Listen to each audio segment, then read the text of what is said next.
La première. C'est chelou, c'est très chelou. Hein. C'est très bizarre.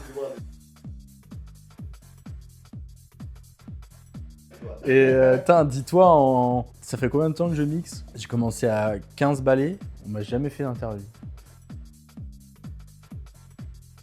J'ai démarré, du coup, j'avais 15 ans, quand le mix, le métier d'être DJ, de commencer à jouer. Et Swaro, c'est venu quelque chose de très bête avec mes amis, puisque mon prénom est Dimitri, et on me disait Dimitri le russe, Dimitri Swarovski, Dimitri, m'inventer un nom. Et du coup, Swarovski c'est resté, et j'ai gardé juste le Swaro. Alors moi j'ai commencé dans une boîte généraliste sur Valence. J'ai fait 2 ans de mix dans cette boîte et du coup j'ai eu la chance d'avoir un public très varié. Donc de 18 ans jusqu'à 65 ans. Je mixais dans la toute petite salle dès qu'on rentrait dans le club. Au-dessus c'était plus les jeunes, donc moi c'était très varié. On avait aussi des jeunes qui descendaient par moment dans la soirée. Et j'ai dû avoir un public très différent. Et donc c'est resté sur des bases très funk, très disco. Et petit à petit, la house ça reste quand même un dérivé, une suite logique à tout ça. Donc j'ai commencé à jouer aussi beaucoup de house. Donc voilà, ça a donné naissance aussi à pas mal de remix. Et on a senti après tout ça une vraie tendance sur la house qui a commencé à émerger. Jusqu'aujourd'hui, ça continue encore d'évoluer. Donc Johannes Volk, Cubic Passway.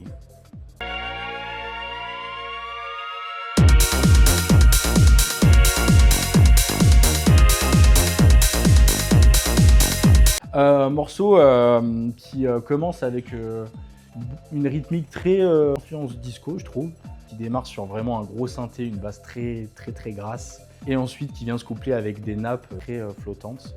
Moi, c'est le moment où je peux avoir des frissons et que j'arrive à aussi savoir si je suis vraiment en connexion avec le public ou s'il va falloir encore aller chercher un peu plus loin.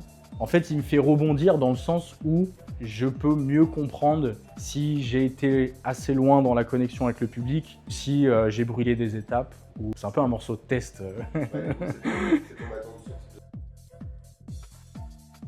Pour moi, ça sera un classique, donc Lovely Day, Blaze.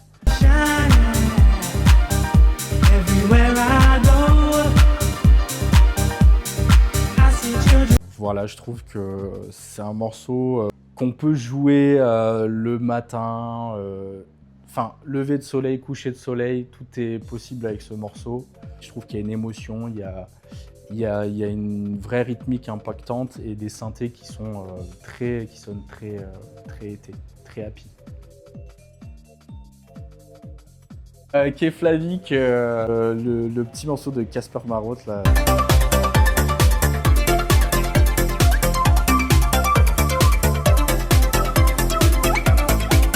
Incroyable. Je pense qu'il m'a marqué au sucre. À chaque fois que j'entends ce morceau, je me revois dans le club avec ses lumières, avec la bonne couleur de lumière, avec l'odeur, avec tous ces éléments qui font que ce morceau est pour moi quelque chose de très planant et de très à la fois mélancolique entre une joie de nostalgie et un sentiment festif, mais en même temps de fin. Je sais pas, j'ai l'impression que ce morceau me rappelle la fin de quelque chose.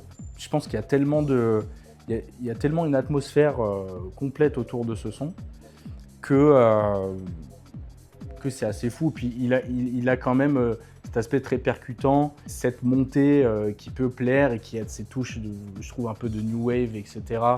Et on ressent ces influences-là, donc ça peut plaire aussi à un public assez large aussi quand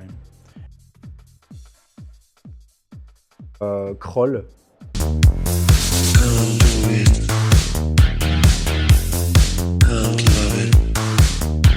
Donc c'est des influences, je trouve, très rock, des samples et un mélange de musique très rétro, de new wave, sur les synthés et avec des influences de samples rock. Ça me percute parce qu'on ne sait jamais ce qu'il va y avoir après et je suis toujours surpris de la prod de cet artiste et aussi d'un groupe d'artistes qui commence à produire un peu ce type de morceaux. On redécouvre un peu, moi j'ai l'impression de découvrir un style que je ne connaissais pas. Je pense que notre oreille, elle trouvera toujours une influence. On a posé des noms sur des sonorités, mais on va pas tous recevoir on va pas tous entendre les sonorités de la même manière et les ressentir de la même manière. Donc je pense que même s'il y a quelque chose de nouveau, on va toujours se dire moi ça me fait penser à ça, ou c'est influencé de tel ou de tel style, ou ça vient c'est un sous-genre de ci, de ça, etc. Donc je pense pas qu'il y aura de nouvelles branches entre guillemets. Et puis je pense qu'il y a aussi l'aspect technologique qui renforce tout ça, parce qu'on travaille avec différents outils qui font qu'on arrive à recycler certaines choses tout en les travaillant différemment et en essayant de créer quelque chose de nouveau. Oui, parce que très souvent, quand je suis dans une sélection, alors c'est-à-dire qu'il va y avoir plusieurs conditionnements. Il va y avoir le conditionnement avant de trouver des nouveaux morceaux. Est-ce que je cherche juste de la nouveauté, c'est-à-dire pour me noyer dans des sonorités différentes, ou est-ce que je cherche vraiment quelque chose d'assez précis, c'est-à-dire pour un set qui va être fait bientôt, ou voilà.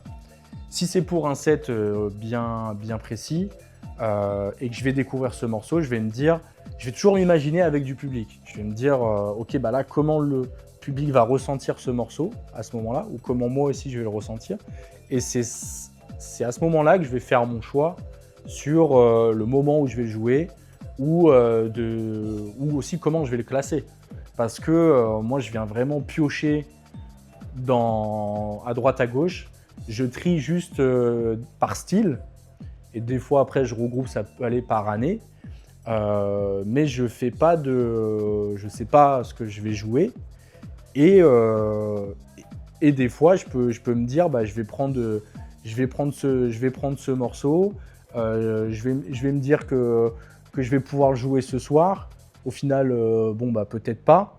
Mais par contre, il y a un moment où je vais me dire, là, peut-être que le début du morceau, ou peut-être que la moitié va vraiment coller. Ça va me permettre aussi de mieux le classer et de mieux l'identifier à un moment où je pourrais le jouer. C'est cool par rapport à la musique. Ouais. Yes. Let's go. On y va.